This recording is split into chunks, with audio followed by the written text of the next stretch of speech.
Hello, welcome to Raymond Castile's basement of horror. This is a special Christmas episode. You can see it's very Christmassy, very festive. I have these white Yetis with blue faces. Now, where does that come from? A white Yeti with a blue face, because you see that everywhere. You see that in a lot of different toys. Even the Tomlin famous Monsters of Legend Yeti has a white body, white fur, and a blue face.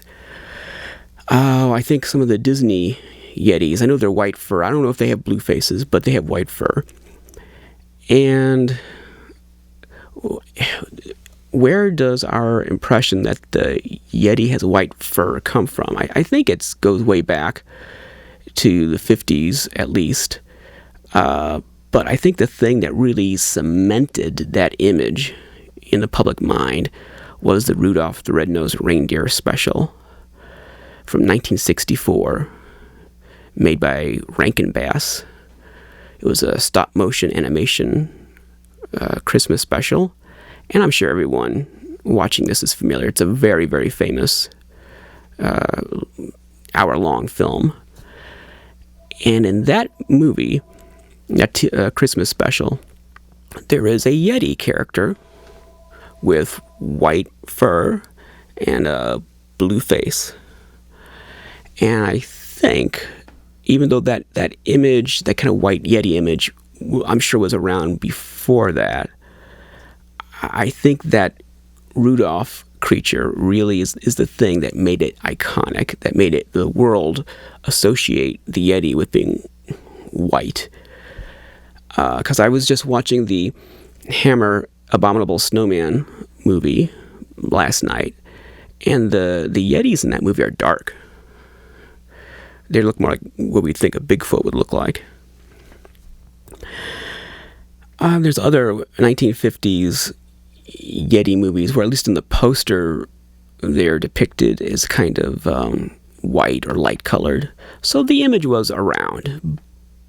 But, and I'm not the only person to say this. I think the thing that really cemented it for all time in the popular culture, that the Yeti was white. I think that Rudolph and the Abominable Snow Monster from that Christmas special was the thing that really made people the world over say the Abominable Snowman is white.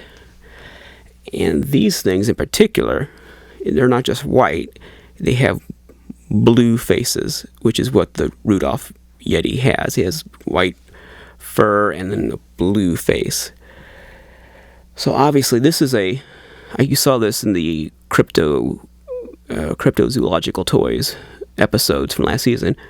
This guy was a store display, and he was for Christmas time. They had little Yetis, looked just like him, but they had like different outfits on, and then they were positioned around him, and he was the thing supposed to draw attention to them.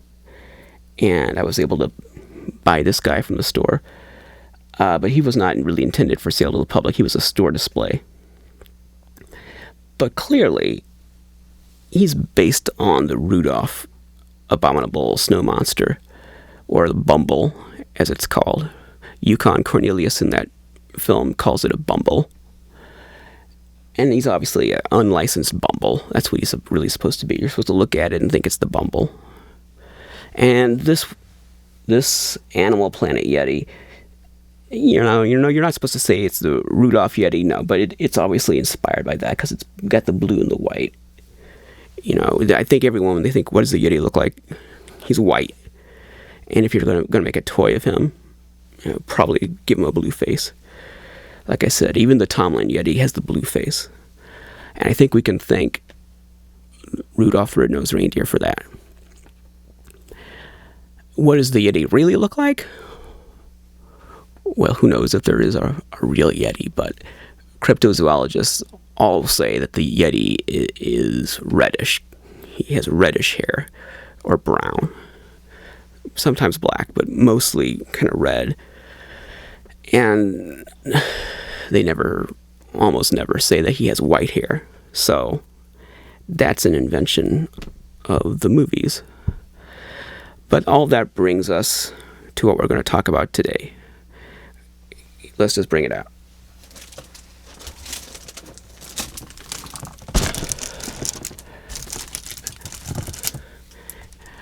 I don't even need to be here because you can't see me. So, hello.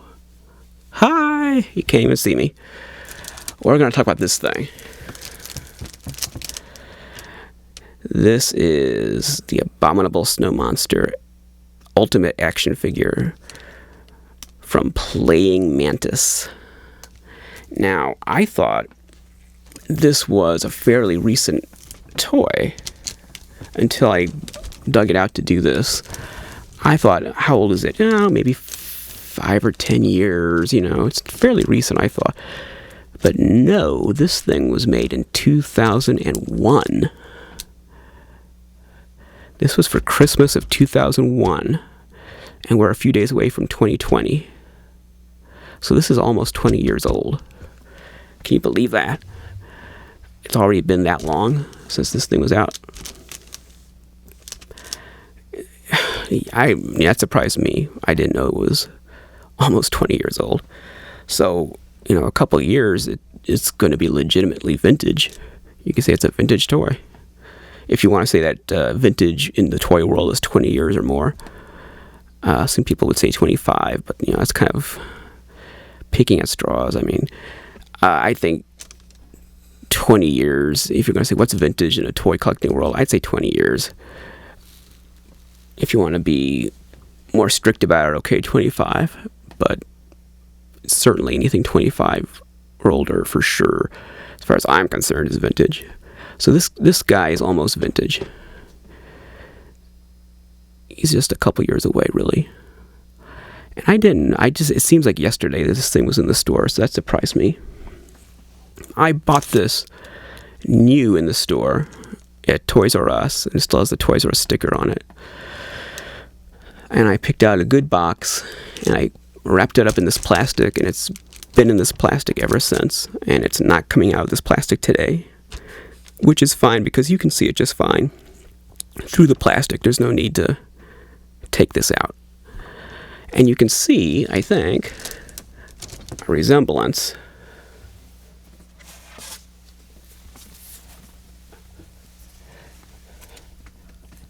It's pretty obvious. All these things. Clearly, these two, the big stuffed Yeti and the Animal Planet Yeti, are obviously inspired by the Rudolph Abominable Snow Monster. So this look has really stuck. It had such an impact on the culture that it really stuck as the look for the Yeti.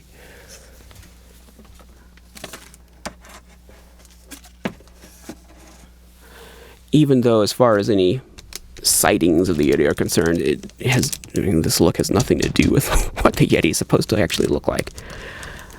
But, whether there is a Yeti or isn't a Yeti, it's a mythological creature. Whether it's based on something that exists or not, doesn't matter. The Yeti, as we know it, is a mythological creature. It's a creature of folklore and entertainment and myth. Now, it might someday turn out that we discover there is some kind of biological creature that was the basis or the springboard for all that mythology.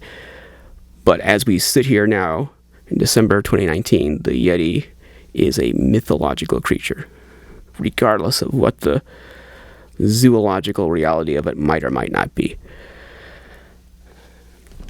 Well, I felt like I needed to do something for Christmas, but I wasn't sure what, because it's just not a lot of monster stuff that's Christmas related. Of course, there's Nightmare Before Christmas, and I used to have a lot of Nightmare Before Christmas stuff back in the 90s, and I sold all of that. I still have a couple of things, but I sold most of it. I just don't have a lot of Christmassy monster stuff. But I remembered I had this guy, so I thought, well, why not do what I hope will be a fairly short episode about this particular toy. And like I said, I thought it was a recent toy until I did a little research and looked at the date on the box and realized, my gosh, it's almost 20 years old. I remember like it was yesterday going to the store to buy this thing. Well, let's take a look here.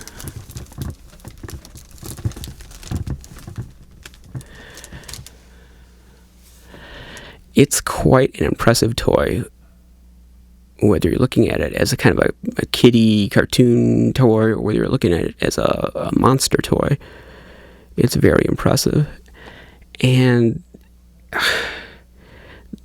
the most impressive thing to me is that it exists at all, because I grew up with the Rudolph Christmas special. Pretty much any kid born from 1964 onward, even in just the last 5 years. I mean, anyone with your Gen X, Millennial, Gen Z, I don't care. You've grown up with this special. So it transcends generations. It's evergreen. It's timeless. It's ageless. And I think people will continue to watch it, hopefully, for generations to come. People analyze it and deconstruct it. And sometimes, I know some recent criticisms of the program kind of paint it in a bad light because of Santa Claus, the negative way he's depicted, and the message that you need to find a way to be useful to society in order to be happy. I think they're missing the point. I think they're looking at it from a very narrow perspective. I think it has a timeless message that really we're all misfits in some way. Even the people who kind of act like they're part of the establishment, they're sort of hiding their own inadequacies. And certainly we see that Santa and the reindeer who are in charge, they may not admit it or realize it, but we can see that they have faults. Even though they kind of hide it by the way they act, whereas Hermie and Rudolph and Yukon are more honest about who they are. So I think people who see a negative message in it, which is kind of becoming fashionable in recent years, to kind of put it down a little bit, the subtext of it, I think they're really missing the point. It's about we're all misfits and we all have some path to happiness. We just have to find it, and sometimes we have to go on a journey to find it. And it's a hero's journey. It's very, very, intentionally or not, it's very Joseph Campbell-esque, the journey they go on. So it's got these, even though it's a simple show, and I'm sure that Rankin Bass didn't intend any of this, but intentional or accidental, they put all of this timeless subtext in there in a very mythical kind of story structure. And it can be analyzed. Different generations can see different things and interpret it different ways. And that's helped it survive decade after decade. And I think it'll still, I think it'll withstand recent criticisms. I think it'll survive. And I think 10 years from now, a new generation will see different things in it. And 20 years from now, a different generation will have their interpretation. And it'll just keep on going. I think it's evergreen and it's timeless. And that's what good art is. That's what good filmmaking is. It's timeless. And it speaks to multiple generations. Now, when I was a kid, I would have killed for something like this. I mean, this would have been a dream toy. I would have loved to have owned something like this. And I can't for the life of me understand why we didn't have it. Why wasn't there any Rudolph toys, really? But why weren't there Rudolph the Red-Nosed Reindeer stuffed toys, at least, or something? Why did it take till the 21st century to finally get licensed Rudolph the Red-Nosed Reindeer Rankin Bass toys? But I can just imagine when I was a kid, if this had been under the Christmas tree one year, oh my gosh, that would have made my year. That would have been amazing. And of course, the Abominable is my favorite character from the show, naturally. I loved him as a kid. I thought he was awesome. I thought he was maybe second to King Kong as far as that kind of monster on the screen.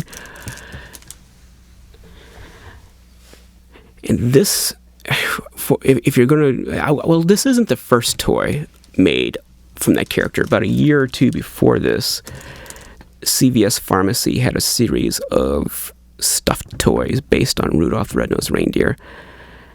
And that, I think, was the first real licensed three-dimensional representation of any of those characters, particularly the bumble. And I do have that bumble, but, kind of like the reaction figures last episode, I can't find him. I've looked all over. I can't find him. I have the CVS plush Abominable Snow Monster. I have him somewhere, but I cannot find him. I had the whole set at one point, but I sold most of them. I kept the Bumble and I kept King Moonracer. They were my favorites, but now I can't find them. So this was preceded by that. That really opened the floodgates. That line from CVS Pharmacies, that line really, I guess it gave the okay to make toys of this property. I don't know why there hadn't been anything earlier, but that was the first. And then I don't know if that was like 99 or 2000. It was thereabouts. It was around the turn of the millennium that those came out. And then we got these Playing Mantis toys. And Playing Mantis made an entire line of action figures based on this Rudolph show, the Rankin Bass film. They made Santa and Sam the Snowman and Yukon and Hermie and Rudolph and Clarice and all of the little animals that were from the Island of Misfit Toys. And they made a lot of different figures. And the coolest thing about it is that this Abominable is scaled to play with those action figures. So that's why this thing's so big. It's in scale. So if you had these action figures and they're all like, 4, 5, 6 inches tall, they all look correct with this big Abominable Snowman. He's the right size, just like he is on the show. They also made a small version of him too, but this one that's why it's called the Ultimate Action Figure, Abominable Snow Monster Ultimate Action Figure, because it's like a deluxe one. It's in scale with the other action figures. So that's impressive. It's impressive that this thing exists, that they would even make something like this. And the fact that it's almost 20 years old, it just underscores that we haven't had something quite like this since then. This is the first issue. This is the original, very first one they put out.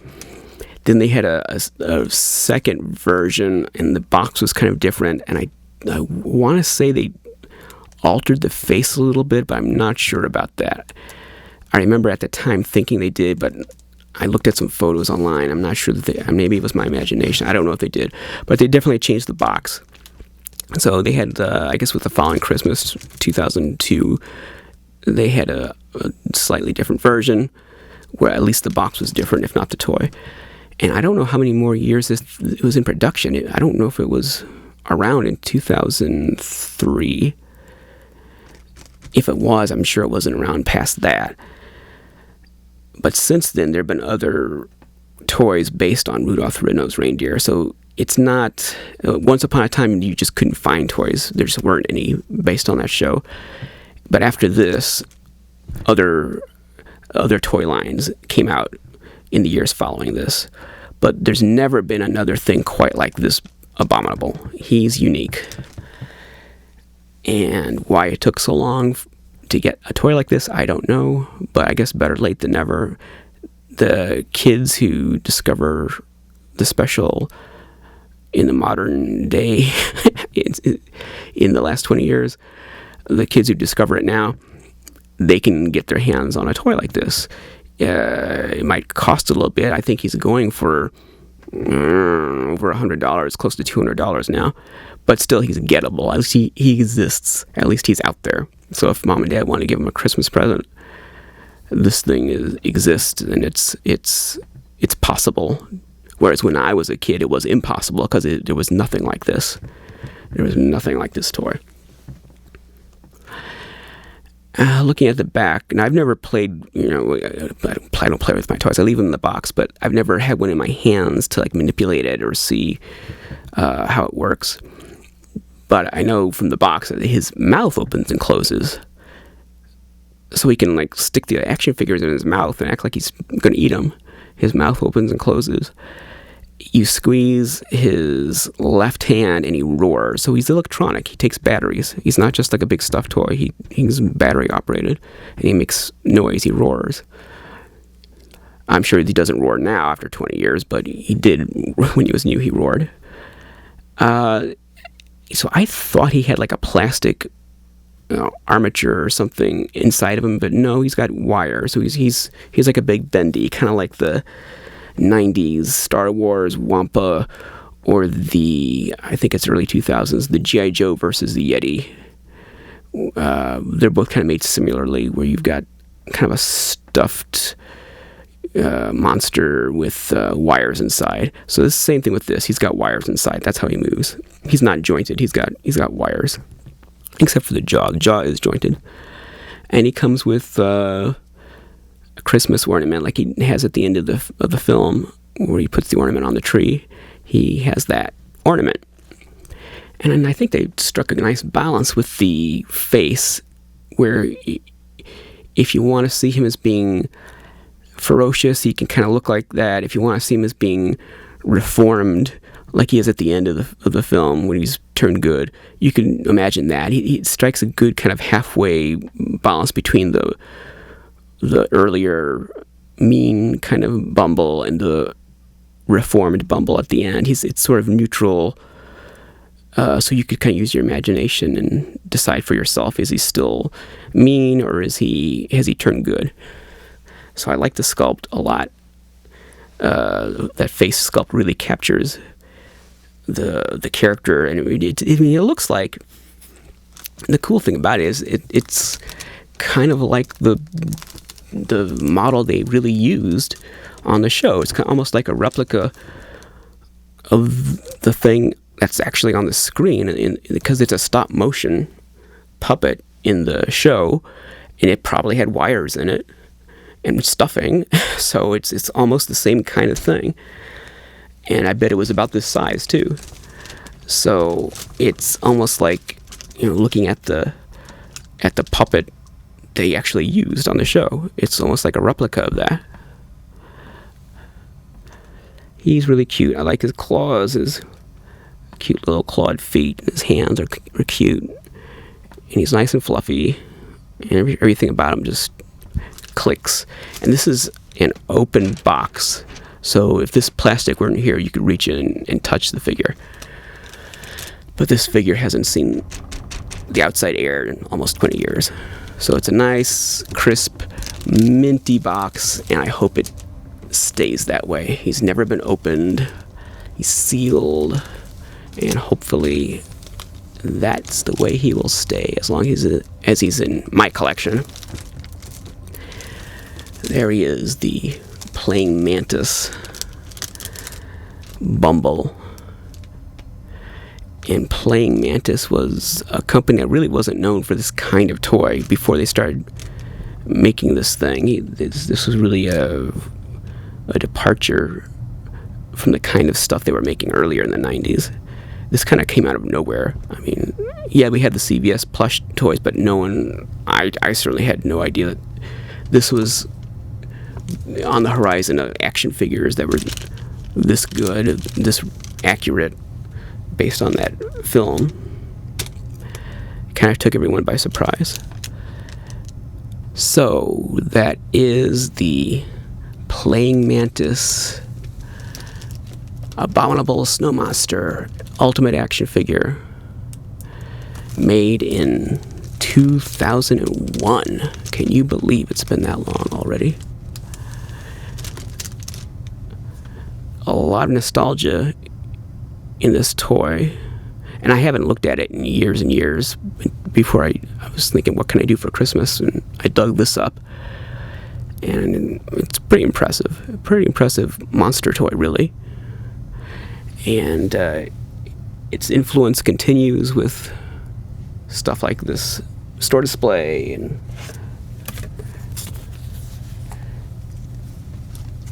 and this Animal Planet Yeti. You can see the influence continuing generation after generation. This film continues to influence the kids who watch it and our perception of what the Abominable Snowman is and what he looks like. Well, I hope you enjoyed it and have a Merry Christmas and Happy Holidays.